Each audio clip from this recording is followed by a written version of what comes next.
नमस्कार। आप सब लोग कैसे हैं? आशा करता हूँ आप सब लोग अच्छे होंगे। तो चलिए हम आज आप अपना सेशन स्टार्ट करते हैं, जो कि है संविधान का भाग नंबर 1। और उसमें है संघ। भाग नंबर 1 में है संघ और उसके राज्य क्षेत्र। भाग नंबर 1 में है संघ का नाम और उसके राज्य क्षेत्र। भाग नंबर 1 में है भाग 1 में है संघ और उसके राज्य क्षेत्र।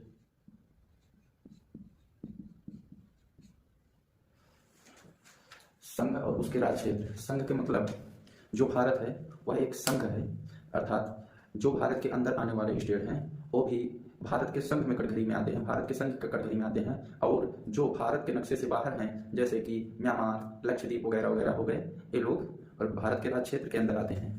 तो आगे चलते हैं। तो आर्टिकल नंबर 1 में है, आर्टिकल नंबर 1 में है संघ का नाम और उसके राज्य क्षेत्र। संघ का नाम और उसके राज्य क्षेत्र।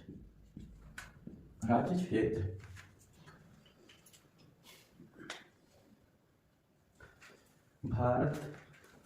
भारत अर्थात इंडिया राज्यों का एक संघ होगा। अब यहाँ पर राज्य का प्रसंग नहीं, संघ के अंदर आने वाले राज्य, जो कि जैसे यूपी है, बिहार है, इन राज्यों की बात कर रहे हैं। लेकिन जो संघ है वो भारत के अंदर आने वाले संघ। भारत अर्थात इंडिया, भारत अर्थात इंडिया, भारत अर्थात इंडिया क्या होंगे? राज्यों के संघ होंगे, राज्यों का संघ होगा। और ये तो 1 में है। और 2 में है राज्य और उनके राज्य क्षेत्र वे होंगे। राज्य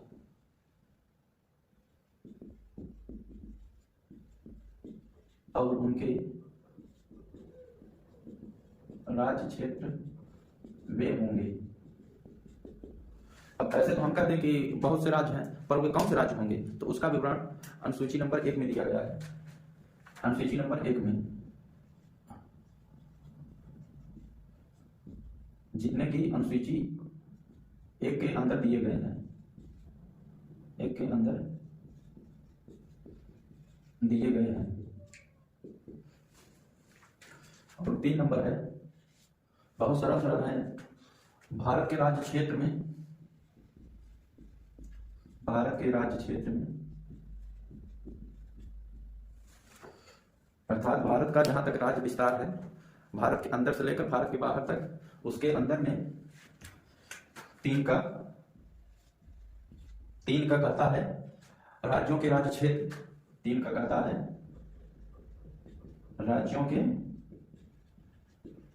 राज्य क्षेत्र।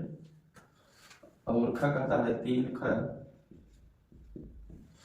कहता है पहली अनुसूची में जो दिए गए हैं। यहां पर भी अनुसूची 1 में जो दिए गए हैं, अनुसूची नंबर 1 में जो दिए गए हैं, वे कौन कौन से राज्य होंगे? जब हम अनुसूची पढ़ेंगे तो उसमें बताएंगे। और ग में दिया गया है 3 ग है ऐसे अन्य राज्य क्षेत्र जो अर्जित किए जाएं, ऐसे राज्य क्षेत्र जो अर्जित किए जाएं। 3 का कहता है ऐसे राज्य क्षेत्र जो अर्जित किए जाएं, अर्थात जो मतलब कि मिलना चाहें अपने से और उनको मिल जाएं भारत के अंदर, भारत के राज्य क्षेत्र में, संघ में मिल जाएं, भारत संघ में मिल जाएं, तो वे राज्य होंगे, वे राज्य समाविष्ट होंगे। क्या होंगे? समाविष्ट। जैसे कि सिक्किम क्या है? जैसे कि सिक्किम पहले अपना अलग एक राज्य हुआ करता था, जो कि इसमें बाद में मिलाया गया है। इसका उदाहरण देख सकते हैं। और 2 में है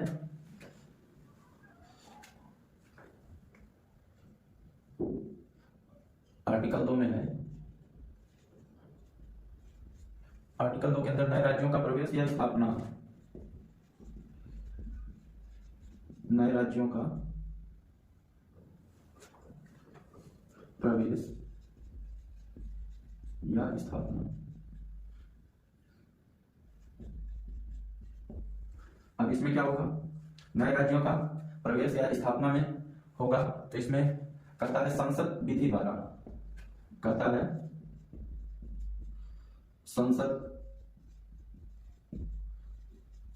संसद विधि द्वारा जो वह ठीक समझे,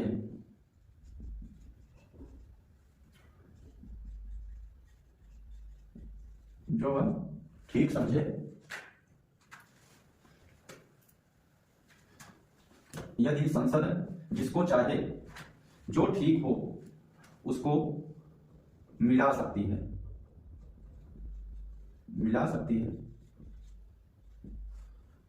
या पुनर्स्थापना कर सकती है।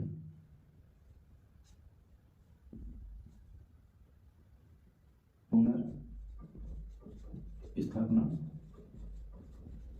कर सकती है। अब इसमें शर्त देता है, शर्त कौन कौन सी होंगी, किन किन शर्तों पर राज्यों को मिलाया जाएगा, तो दो क में देता है, सिक्किम का संघ के साथ मिलना, सिक्किम का संघ के साथ समाविष्ट होना, संयुक्त होना। तो क्या करता है, सिक्किम जो है वो इसमें मिलाया गया है, जो कि अधिनियम नंबर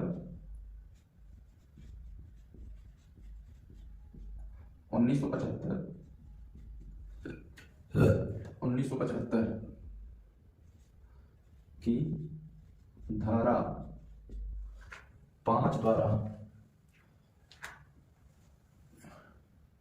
इसे 26/4/1975 को मिलाया गया।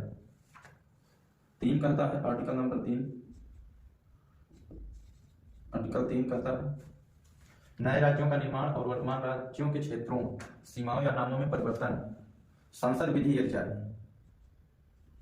नए राज्यों का निर्माण या वर्तमान राज्यों के क्षेत्रों में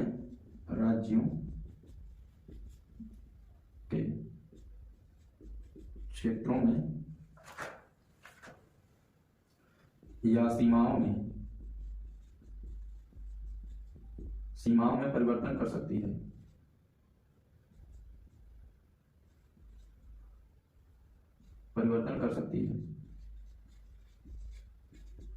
अब यहां पर सवाल यह उठता है कि कौन कर सकता है, तो संसद। यहां पर शर्तें कुछ दी गई हैं, यहां पर, तो इसके आगे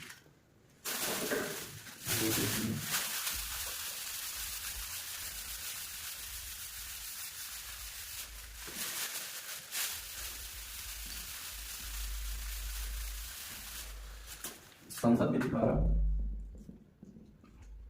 संसद चाहे तो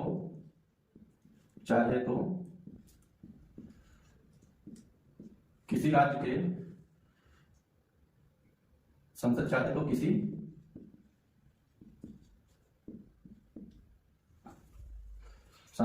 किसी राज्य को 2 या 2 से अधिक भागों में बांटकर अलग कर सकती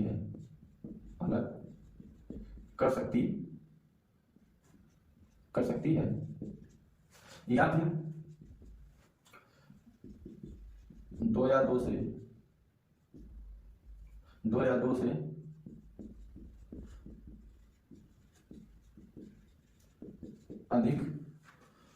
से अधिक राज्यों को मिलाकर एक कर सकती है। ये कर सकती है। संसद चाहे तो कम 2 या 2 से अधिक भागों में बांट कर अलग कर सकती है, या 2 या 2 से अधिक राज्यों को मिलाकर के एक राज्य बना सकती है।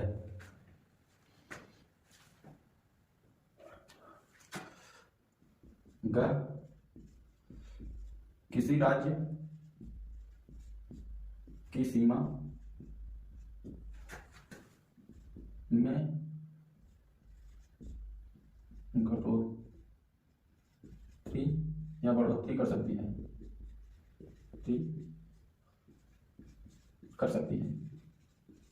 कौन कर सकती है? तो संसद। कौन कर सकती है? तो संसद। और घ में है या संसद चाहे तो किसी राज्य के नाम को बदल सकती है, अंगा, या तो नया नाम दे सकती है, कौन? संसद। कौन? संसद। कौन?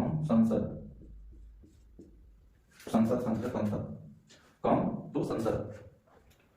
परंतु किस परियोजना के लिए कोई विधेयक राष्ट्रपति की सिफारिश के बिना और जहां विधेयक में अंतर्विष्ट प्रस्थापना का प्रभाव राज्यों में से किसी के क्षेत्र, सीमाओं या नामों पर पड़ता है, वहां जब तक उस राज्य के विधानमंडल द्वारा उस पर अपने विचार ऐसी अवधि के भीतर जो निर्देश में बताई गई हो या जो तारीख तय कर दी गई हो, जिस समय को तय किया गया हो उसमें बताई गई ऐसे अतिरिक्त अवधि के भीतर जो राष्ट्रपति द्वारा अनुज्ञात की जाए, प्रकट किए जाने के लिए वह विधेयक राष्ट्रपति द्वारा उसे निर्देशित नहीं कर दिया गया है और इस प्रकार विनिर्दिष्ट या अनुज्ञात अवधि समाप्त नहीं हो गई है, संसद के किसी सदन में पुनः स्थापित नहीं किया जाएगा। ठीक है, स्पष्टीकरण अगर आप पढ़ना चाहें तो पढ़ सकते हैं।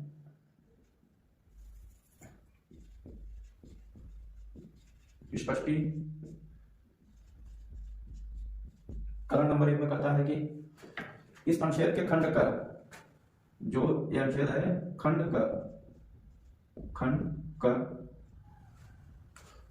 के अंगा में राज्य के अंतर्गत संघ राज्य क्षेत्र है, किंतु उपबंधों में राज्य अंतर्गत संघ का राज्य क्षेत्र नहीं है। ठीक, और 2 में है, स्पष्टीकरण नंबर 2 में है, खंड का द्वारा संसद को प्रदत्त शक्तियों के अंतर्गत किसी राज्य या संघ राज्य क्षेत्र के किसी भाग को किसी अन्य राज्य या संघ का राज्य क्षेत्र के साथ मिलाकर नए राज्य या संघ राज्य क्षेत्र का निर्माण करना है। ठीक, उसके बाद आर्टिकल नंबर 4 आ जाता है, आर्टिकल 4 पहली अनुसूची और चौथी अनुसूची के संशोधन तथा अनुपूरक, अनुषंगिक और परिणामी विषयों का उपबंध करने के लिए अनुच्छेद 2 और अनुच्छेद 3 के अधीन बनाई गई विधियां।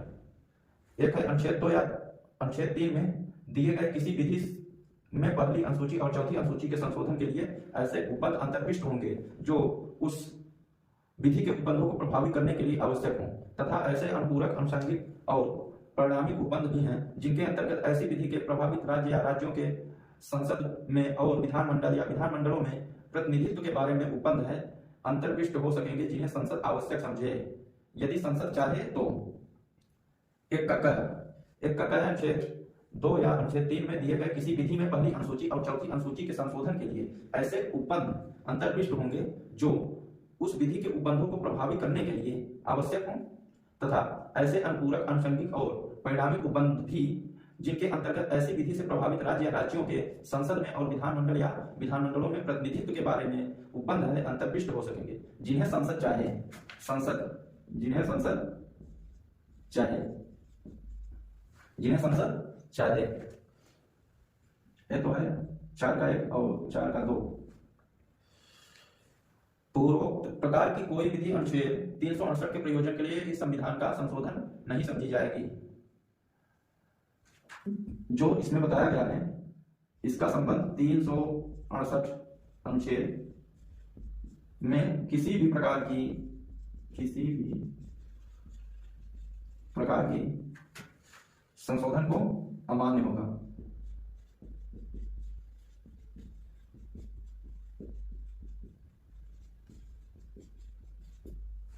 संशोधन को अमान्य होगा।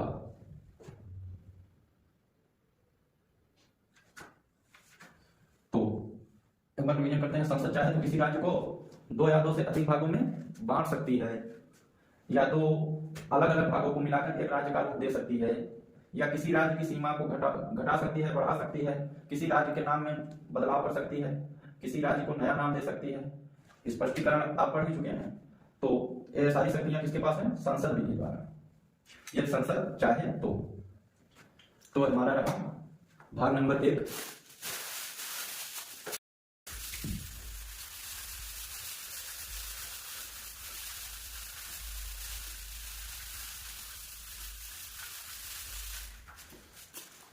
अब आता है भाग नंबर 2। भाग 2, नागरिकता अर्थात सिटीजनशिप। तो नागरिकता के बारे में सबसे पहले किसने कहा? अरस्तु ने। अरस्तु को तो आप सब लोग जानते ही होंगे। अरस्तु ने नागरिकता को सबसे पहले उल्लेखित किसने किया? तो अरस्तु ने।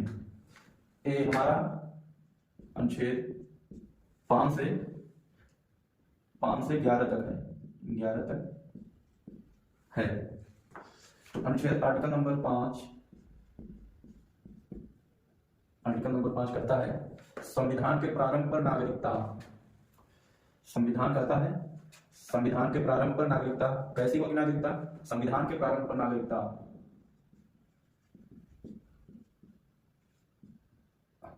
संविधान के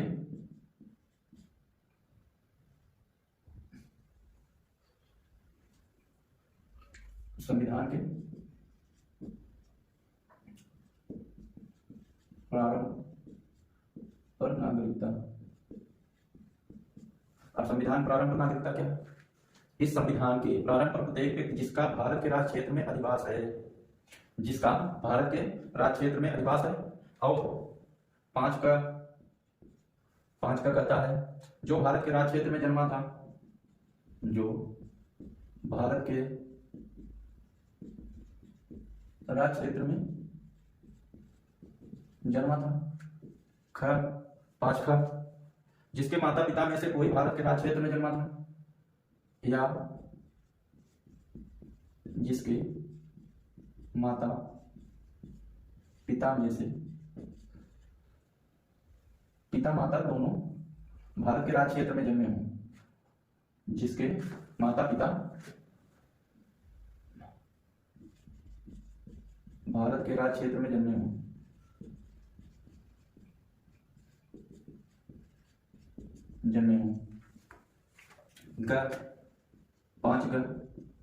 पांच का कहता है जिसके माता पिता में से कोई भारत के राज्य क्षेत्र में जन्मा था, या ग कहता है जो ऐसे प्रारंभ से ठीक पहले कम से कम 5 वर्ष तक भारत के राज्य क्षेत्र में मामूली तौर से निवासी रहा है, भारत का नागरिक समझा जाएगा।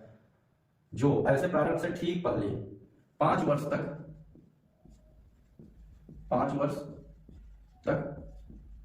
भारत में रहा हो वह भारत का नागरिक समझा जाएगा।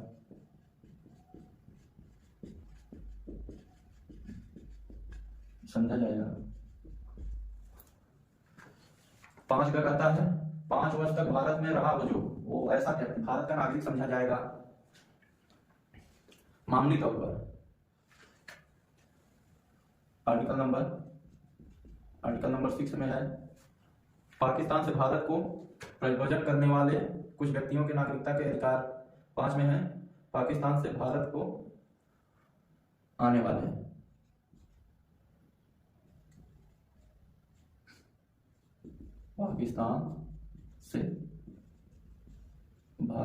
वाले नागरिकों को, भारत को आने वाले नागरिकों का पाकिस्तान से भारत को आने वाले नागरिकों के नागरिकता का अधिकार, के नागरिकों के अधिकार, पाकिस्तान से भारत को आने वाले नागरिकों के अधिकार। अनुच्छेद 5 में किसी बात का होते हुए भी कोई व्यक्ति जिसने ऐसे राज्य क्षेत्र से जो इस समय पाकिस्तान के अंतर्गत है भारत के राज्य क्षेत्र को आता है तो इस संविधान के प्रारूप पर भारत का नागरिक समझा जाएगा। 6 यदि वह अथवा उनके माता पिता में से कोई अथवा उनके पितामही या मातामही अर्थात नाना नानी दादा दादी या नाना नानी में से कोई मूल रूप से यथा अधिनियमित भारत शासन अधिनियम 1935 में परिभाषित भारत में जन्मा था और एक जबकि वह व्यक्ति ऐसा है जिसने 19 जुलाई 1948 से पहले इस प्रकार प्रवचन किए हैं, तब यदि वह अपने प्रवचन की तारीख से भारत के राज्य क्षेत्र में मामूली तौर से भी निवास कर रहा हो तो भारत का नागरिक समझा जाएगा। कब से 19 जुलाई 1948 के पहले जो भारत में है, जो इसके बाद भारत के अंदर आएगा वो भारत का निवासी नहीं समझा जाएगा। जबकि 6(2) जबकि वह व्यक्ति ऐसा है जिसने 19 जुलाई 1948 को या उसके पश्चात इस प्रकार प्रवचन किया है, तब यदि वह नागरिकता प्राप्ति के लिए भारत डोमिनियन की सरकार द्वारा विहित प्रारूप में रीति से उनके द्वारा इस संविधान के प्रारंभ से पहले ऐसे अधिकारों को जिसे उस सरकार ने इस प्रयोजना के लिए नियुक्त किया है आवेदन किए जाने पर उस अधिकार द्वारा भारत का नागरिक या रजिस्ट्रीकृत कर लिया गया है। परंतु यदि कोई व्यक्ति अपने आवेदन की तारीख से ठीक पहले कम से कम 6 मास तक भारत के राज्य क्षेत्र में निवासी नहीं रहा है तो वह इस प्रकार रजिस्ट्रीकृत नहीं किया जाएगा। तो इस प्रकार रजिस्ट्रीकृत नहीं किया जाएगा, उसे फॉर्म भरना पड़ेगा और उस फॉर्म की गारंटी मिलने के बाद वह भारत का नागरिक होगा। खैर यह इतना माने नहीं लगता है क्योंकि वो उस समय की बात थी। तो 7 में है पाकिस्तान को प्रवचन करने वाले कुछ व्यक्तियों के नागरिकता के अधिकार। तो इसमें है 7, आर्टिकल नंबर 7 कहता है, क्या कहता है आर्टिकल नंबर, पाकिस्तान को प्रवचन करने वाले कुछ व्यक्तियों के नागरिकता के अधिकार ऐसे हैं, कुछ व्यक्तियों के पाकिस्तान को प्रवचन करने वाले कुछ व्यक्तियों के नागरिकता के अधिकार। अनुच्छेद 5 और अनुच्छेद 6 में किसी बात के होते हुए भी कोई व्यक्ति जिसने 1 मार्च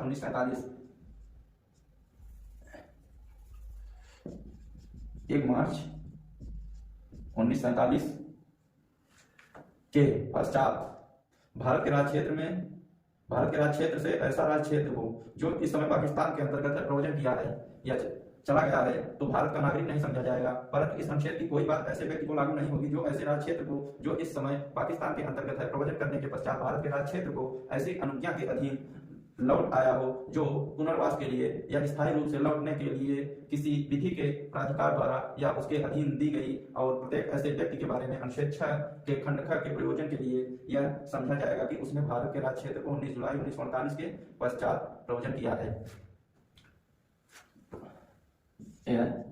और आर्टिकल 8, भारत के बाहर रहने वाले भारतीय उद्भव के कुछ व्यक्तियों की नागरिकता के अधिकार। अनुच्छेद 5 में, आर्टिकल 5 में किसी बात के होते हुए भी कोई व्यक्ति जो या जिसके माता पिता या पिता में से कोई अथवा पितामही या मातामही नाना नानी या दादा दादी में से कोई मूल रूप से या यथा नियमित भारत शासन अधिनियम 1935 में परिभाषित भारत में जन्मा था और जो इस प्रकार परिभाषित भारत के बाहर किसी देश में मामूली तौर से निवास कर रहा हो तो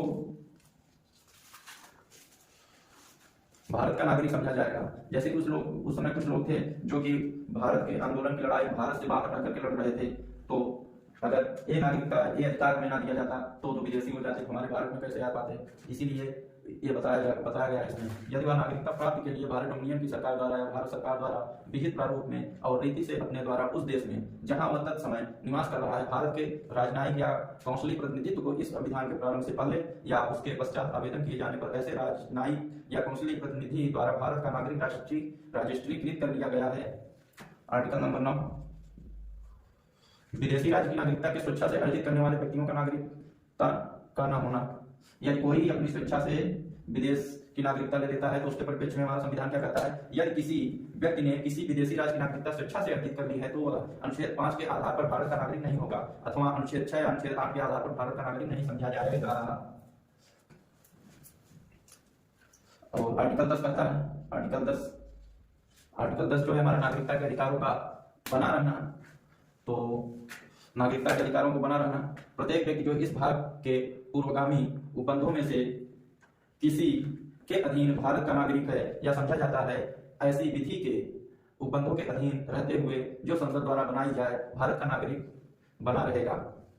11 संसद द्वारा, आर्टिकल नंबर 11, में संसद द्वारा नागरिकता के अधिकार का विधि द्वारा विनियमन और किया जाना। इस भाग के पूर्वगामी बंधों की कोई बात नागरिकता के अर्जन और समाप्ति के तथा नागरिकता के संबंधित अन्य सभी विषयों के संबंध में उपबंध करने की संसद की शक्ति का अतिक्रमण नहीं करेगी।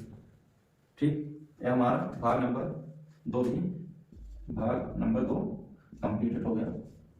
ठीक।